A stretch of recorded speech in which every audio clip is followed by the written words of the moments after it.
لما نسمع اسم النبي لازم نصلي عليه اللهم صل وأشهد أن سيدنا ومولانا محمدًا عبده ورسوله أما بعد۔ جمادہ الثانیہ والا مہینہ چل رہا ہے اور یہ مہینہ ابو بکر صدیق رضی اللہ تعالیٰ عنہ کی وفات کا مہینہ ہے۔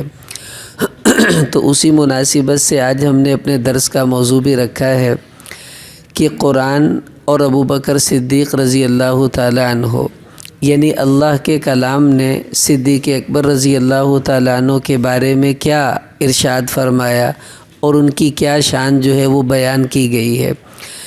دیکھیے، قرآن میں کسی آدمی کا صرف تذکرہ آ جانا یہ بہت بڑی سعادت ہے، اللہ کا کلام ہے، اور جس شخص کے بارے میں قرآن جگہ جگہ جگہ اس کو بیان کر رہا ہو وہ تو اور زیادہ فضیلت والا ہوگا، اور وہ ابو بکر ہیں۔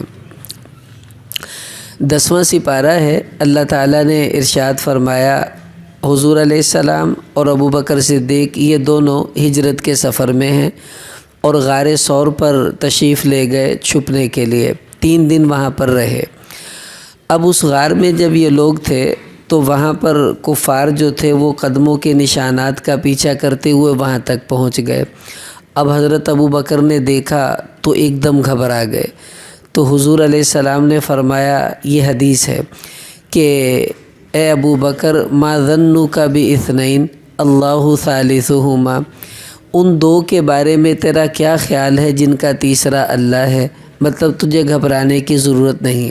تو اللہ تعالیٰ یہ سارا منظر قرآن میں بیان فرما رہے ہیں کہ اذ یقول لصاحبہ لا تحزن اذ ہما فی الغار، کہ جب وہ دونوں غار میں تھے۔ اب دونوں کون ہیں؟ پوری دنیا جانتی ہے کہ ایک اللہ کے رسول ہیں اور دوسرے ابو بکر صدیق ہیں۔ تو اللہ فرما رہے اذ ہما فی الغار، جب دونوں غار میں تھے، اذ یقول لصاحبہ، اور یاد کیجئے کہ جب میرے نبی نے اپنے صاحب سے کہا، اپنے صحابی سے کہا کہ لا تحزن، تو گھبرانا، ان اللہ معنا، اللہ تعالی ہمارے ساتھ ہیں۔ اب یہاں سمجھیں، تمام صحابہ کرام میں ابو بکر واحد صحابی ہیں جن کو اللہ کے قرآن نے صحابی کہا ہے، اور کسی کو قرآن نے صحابی نہیں کہا۔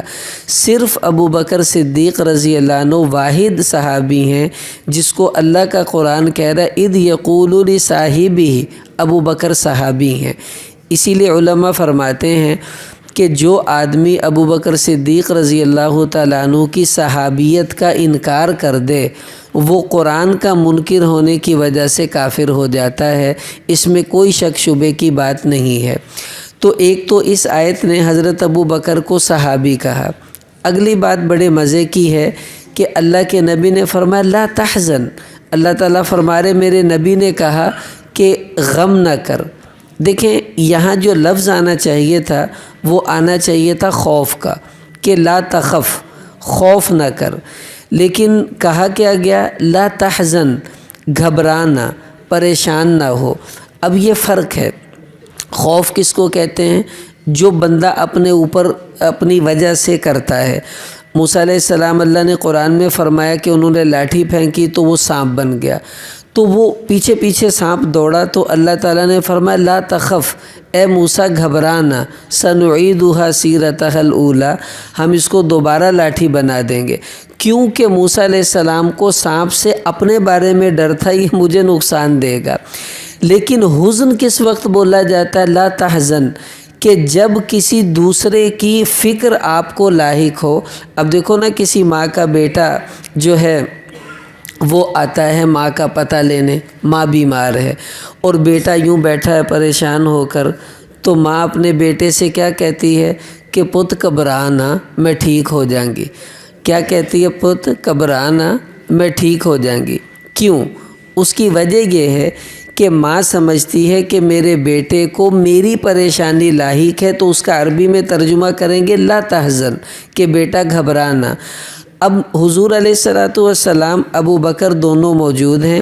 اب حضرت ابو بکر صدیق کو ڈر حضور کا ہے کہ کافر حضور کو تکلیف دیں گے، میری خیر ہے، تو اللہ کے نبی نے فرمایا لا تحزن، ابو بکر غم نہ کر، گھبرانا، اللہ ہمارے ساتھ ہیں۔ تو یہ پہلی آیت ہے جو ابو بکر صدیق رضی اللہ عنہ کی شان ہے کہ اللہ نے ابو بکر کو صحابی کہا، حضور کی محبت بتائی کہ کتنا غم تھا ان کو نبی کا کہ حضور کو لا تحزن کہنا پڑا۔ چوتھا سپارہ ہے، اس کی آیت اتری، اس کا شان نزول کیا ہے کہ اللہ نے قرآن کی آیت اتاری، من ذا الذی یقرض اللہ قرضا حسنا، کون ہے جو اللہ کو قرض دے، قرض حسنا، کیا مطلب کہ اللہ کے راستے میں خرچ کرو گے، وہ قرضہ اللہ کے پاس چلا گیا، اللہ اس کا بدلہ تمہیں قیامت میں عطا فرمائیں گے۔ تو ایک منافق جو تھا وہ ابو بکر صدیق رضی اللہ عنہ سے کہنے لگا ان اللہ فقیر، کہ اللہ تعالیٰ فقیر ہو گیا ہے، ہم سے قرضے مانگتا ہے اور ہم غنی ہیں، ہم مالدار ہیں۔ ان سے برداشت نہ ہوا، انہوں نے اس کو تھپڑ مار دیا۔ وہ حضور کے پاس آ گیا، کہنے لگا دیکھیں جی آپ کے اس صحابی نے مجھے تھپڑ مارا ہے، میں نے کچھ کہا بھی نہیں، ایسے ہی اس نے مجھے مار دیا۔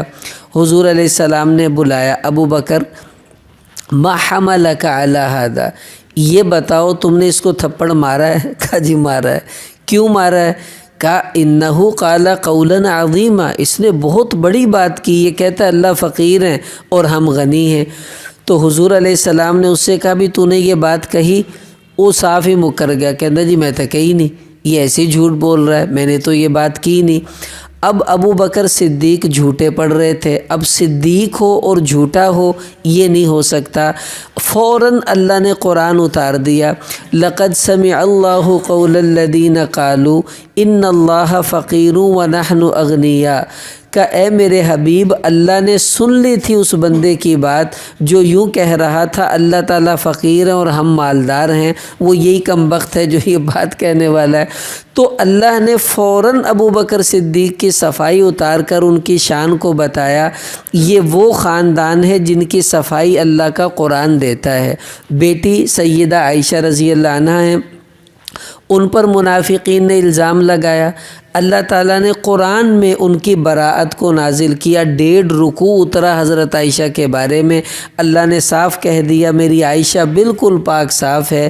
اب باپ پر الزام لگا کہ یہ جھوٹ ہے تو اللہ نے ان کو بھی اسی طرح اتار کر بری کر دیا۔ یہ ابو بکر کی شان ہے کہ ہماری گواہی دینے والا تو کوئی بندہ ہوتا ہے اور ابو بکر کی گواہی اللہ دے رہے ہیں قرآن کے اندر کہ یہ صاف انسان ہے۔ چھٹا سپارہ ہے، قرآن کی آیت اللہ تعالیٰ نے اتاری کہ یا ایہا الذین آمنوا من یرتد منکم عن دینہ فسوف یأتی اللہ بقوم یحبہم ویحبون اذلۃ علی المؤمنین اعزۃ علی الکافرین یجاہدون فی سبیل اللہ ولا یخافون لومۃ لائم۔ آیت پہلے سنیں، اللہ فرما رہے کہ اے ایمان والو، تم میں سے جو لوگ مرتد ہو جائیں گے، دین کو چھوڑ دیں گے، تو اللہ ان کے اوپر ایک ایسا گروہ مسلط کرے گا جو اللہ سے محبت کرتا ہے، اللہ بھی ان سے محبت کرتے ہیں۔ ایمان والوں پر وہ بہت نرم ہیں اور کافروں پر بڑے سخت ہیں، اور اللہ کے راستے میں جہاد کرتے ہیں اور کسی کی پرواہ نہیں کرتے اللہ کے معاملے میں۔ یہ آیت اتری تو صحابہ بڑے سوچتے تھے کہ یہ کس کے بارے میں ہے، کون ہے یہ قوم، کون مرتد ہوا، کیا ہوا۔ حضور علیہ السلام کا وصال ہوا، حضرت ابو بکر صدیق خلیفہ بن گئے، تو بہت بڑا مجمع ایسا تھا جو دین سے نکل گیا تھا، وہ سب مرتد ہو گئے تھے۔ وہ یمن کے بہت سے لوگ مرتد ہوئے، مسیلمہ کذاب کے ساتھ ایک بہت بڑا مجمع تھا جو ہزاروں کا تھا، جو اسلام سے اپنے آپ کو جو تھا پھیر چکا تھا۔ یہاں ایک بات میں آپ کو عرض کر دوں، کچھ بدبخت لوگ یہ کہہ دیتے ہیں کہ صحابہ مرتد ہو گئے تھے، یہ بات سمجھے، بہت پتے کی بات ہے، اور وہ ایسی ہی روایتیں پیش کریں گے، دیکھو جی یہ ہے وہ ہے فلانا ڈھمکانا ہے۔ سب سے پہلے آپ کو پتہ ہونا چاہیے صحابی کہتے کس کو ہیں، پھر آپ کو اس کے سوال کی خود بخود سمجھ آ جائے گی کہ یہ کس اسٹیشن سے بول رہا ہے۔ صحابی کس کو کہتے ہیں؟ تمام مسلمانوں کا اتفاق ہے کہ صحابی ہونے کے لیے 3 باتیں ضروری ہیں۔ حالت ایمان میں نبی کریم صلی اللہ علیہ وسلم کو اس نے دیکھا ہو، ایک تو حضور کو دیکھا ہو یا حضور نے اس کو دیکھا ہو، جیسے نابینا تو نہیں دیکھ سکتا نا، حضور نے اس کو دیکھا، دوسرا ایمان کی حالت میں ہو، اور تیسرا اسی حالت ایمان پر اس کا انتقال ہوا ہو، یہ صحابی ہے۔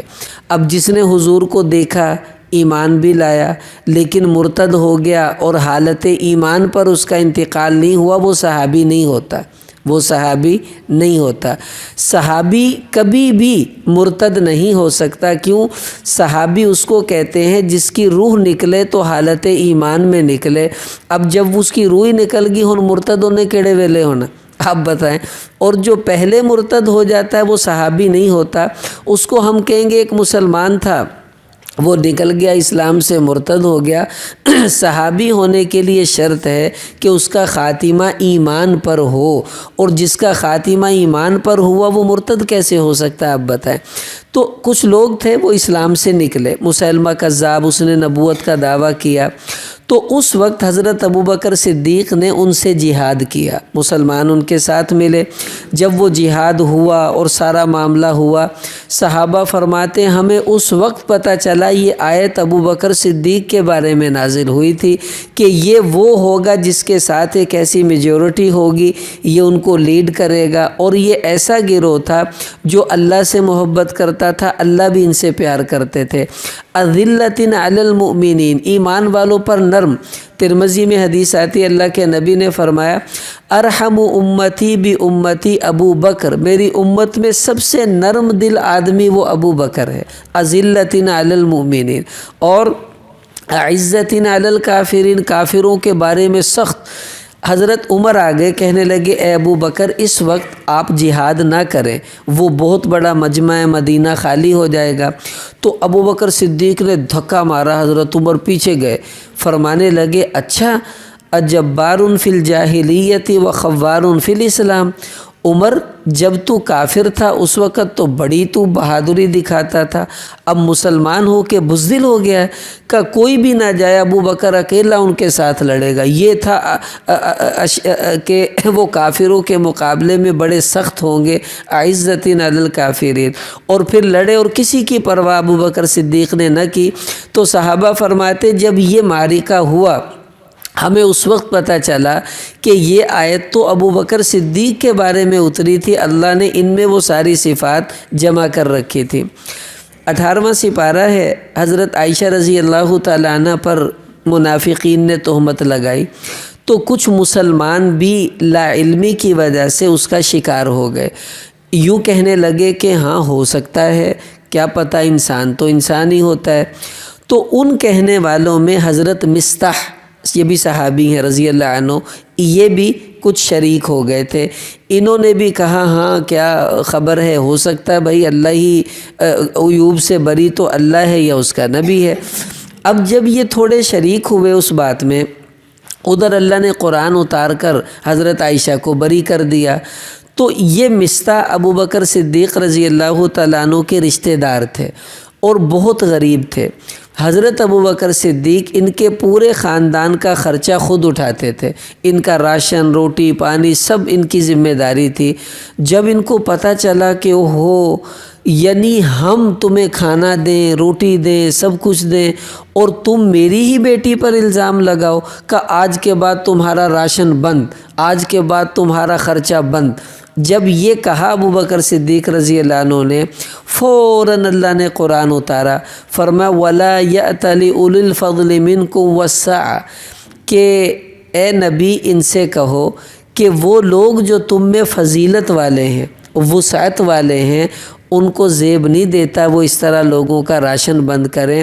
الا تحبون ان یغفر اللہ لکم، کیا تم نہیں چاہتے کہ اللہ تمہاری مغفرت کر دے؟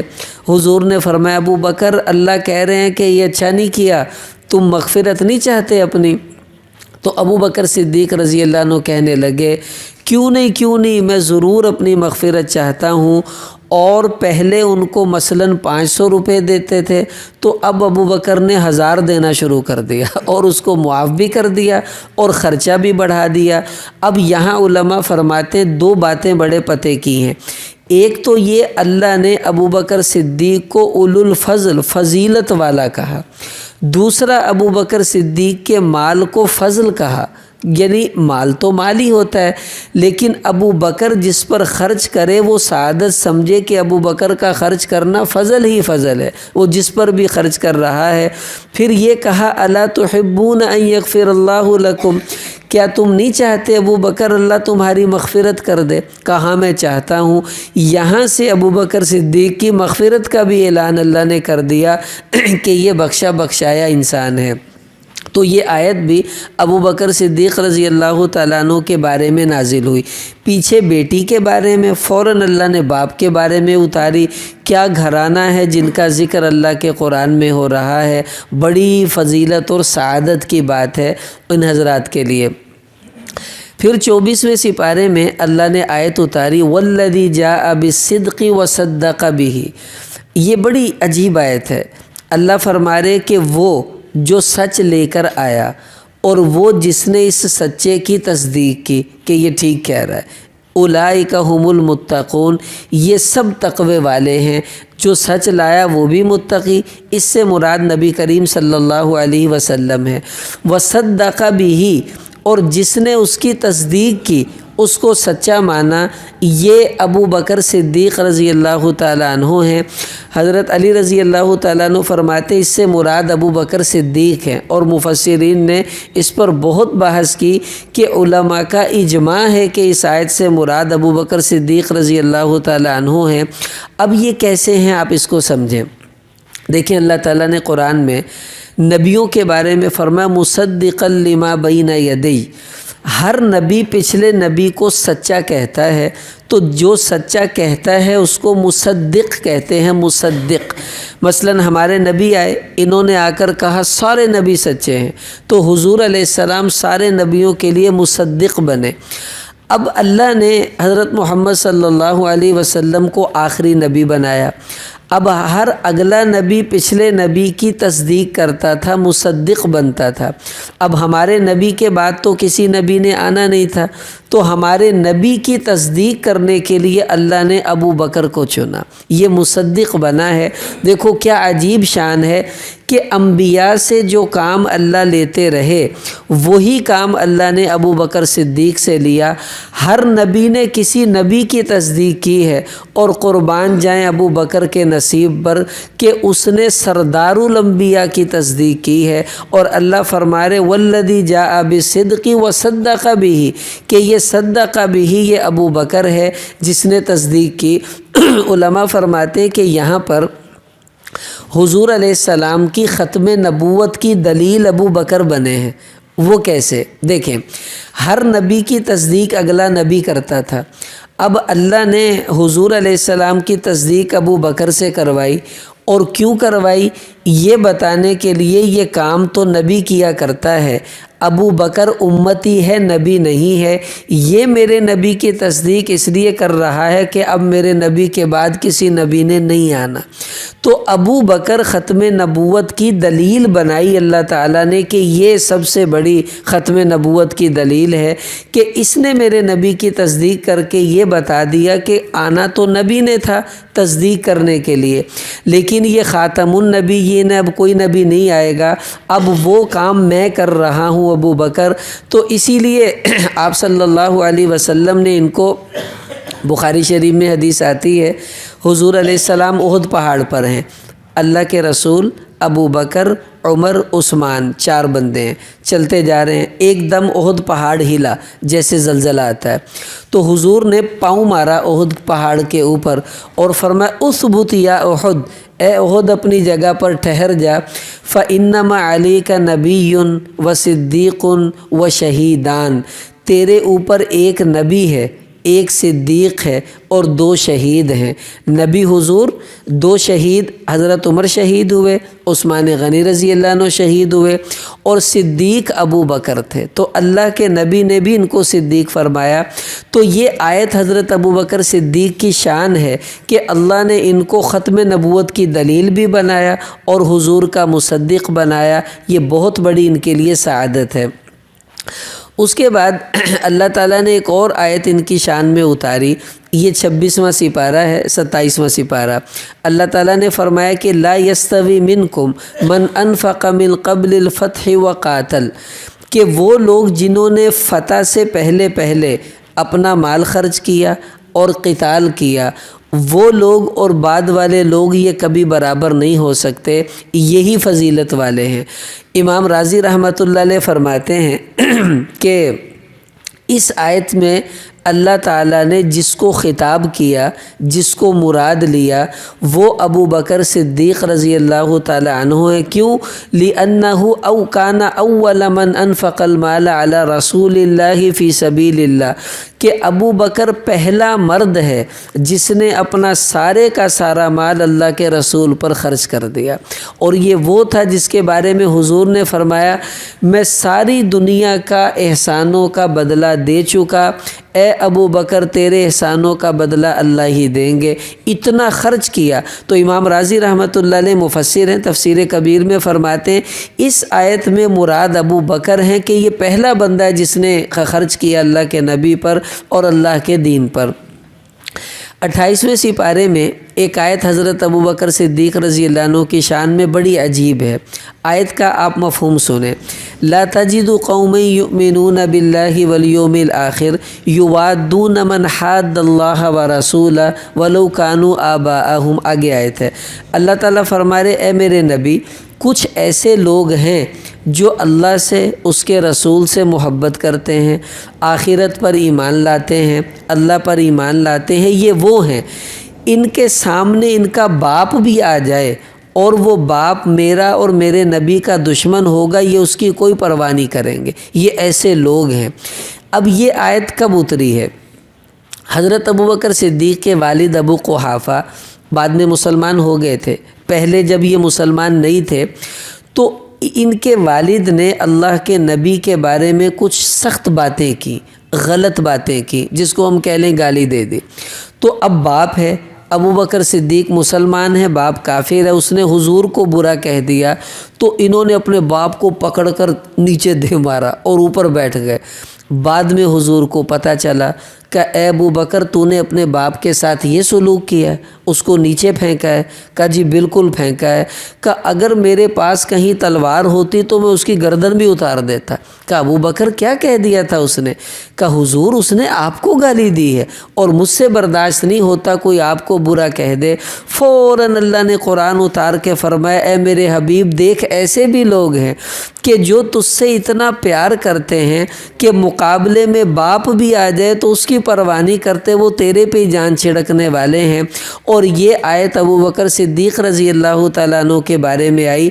آگے قرآن کی آیت میں ہے وہ ان کی اولاد بھی ہو۔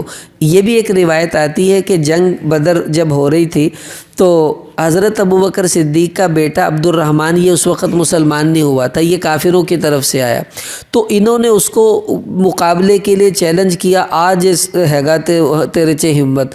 حضور نے فرمایا ابو بکر ہمیں تیری ضرورت ہے، تو نہ لڑائی کے لیے جا۔ بعد میں بیٹا کہنے لگا ابا جی ایک بات بتاؤں، جب وہ مسلمان ہو گیا کہنے لگا ابا جی بدر کے موقع پر آپ میری تلوار کے نیچے آ گئے تھے لیکن میں نے باپ سمجھ کر چھوڑ دیا، آپ کو اوپر حملہ نہیں کیا۔ فرمایا جا یار، کہ اگر تو میری تلوار کے نیچے آ جاتا نا، اللہ کی قسم حضور کا دشمن سمجھ کر میں تیری گردن اتار دیتا، بیٹا سمجھ کر تجھے چھوڑتا نا۔ تو یہ آیت ابو بکر کے بارے میں اتری کہ اس کا باپ ہو اولاد ہو یہ میرے نبی کے مقابلے میں کسی کی پرواہ نہیں کرتا۔ یہ تھا ابو بکر جو نبی کا سچا عاشق بھی تھا۔ پھر اللہ تعالیٰ نے 30ویں سپارے میں آیت اتاری، یہ بڑی عجیب آیت ہے۔ وہ آیت کیا ہے؟ فَأَمَّا مَنْ أَعْطَى وَاتَّقَى وَصَدَّقَ بِالْحُسْنَى فَسَنُيَسِّرُهُ لِلْيُسْرَى۔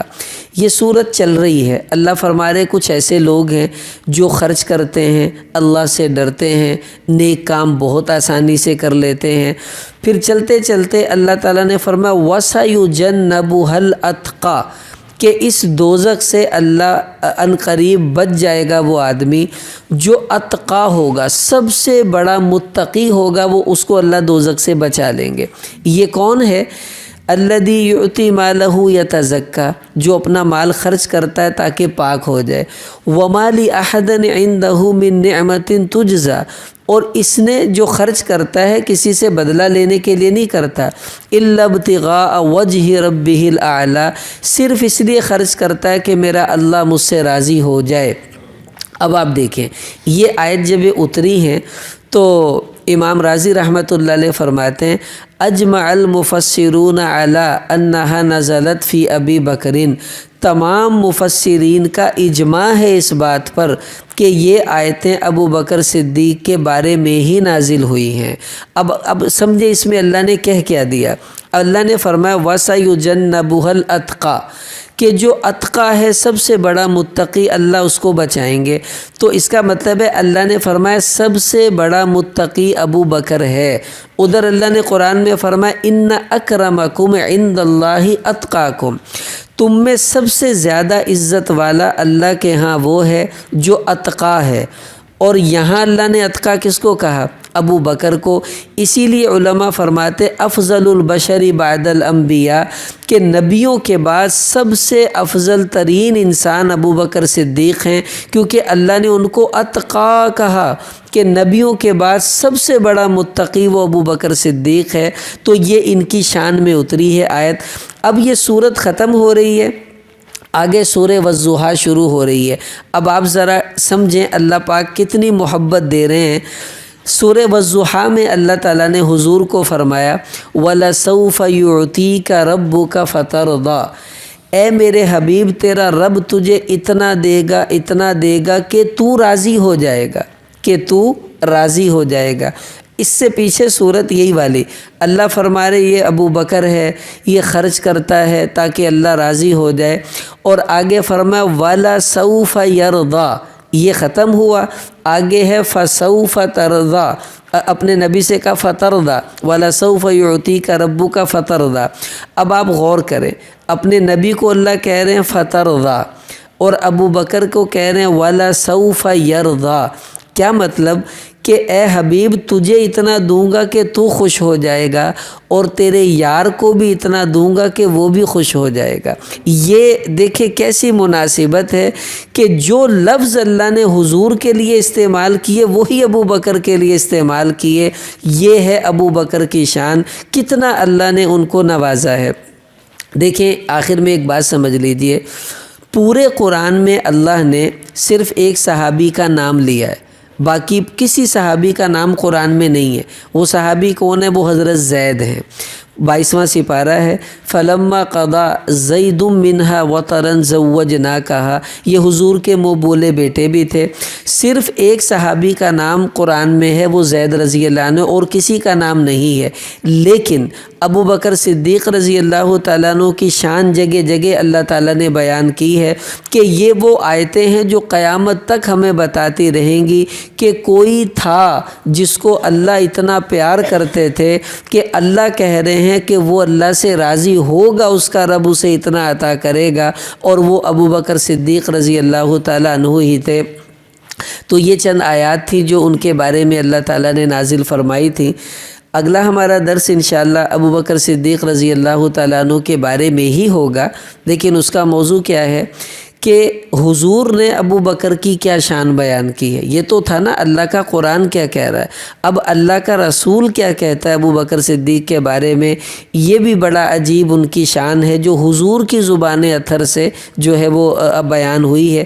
انشاءاللہ وہ آ جائے گا۔ پھر اس سے اگلا جو ہمارا درس ہوگا وہ انشاءاللہ اس موضوع پر ہوگا کہ ابو بکر صدیق اور اہل بیت آپس میں ان کی کیا محبت تھی، کیا تعلق تھا، اور جو کچھ غلط فہمیاں لوگوں نے ڈالی ہوئی ہیں وہ کیسے غلط فہمیاں ہی ہیں، ان کی کوئی حقیقت نہیں ہے۔ انشاءاللہ وہ بھی تھوڑا تھوڑا بیچ کے اندر وہ آ جائے گا۔ تو یہ 3 درس انشاءاللہ ان کے بارے میں رکھے ہیں تاکہ یہ ایک موضوع جو اس مہینے کی مناسبت سے پورا ہو جائے۔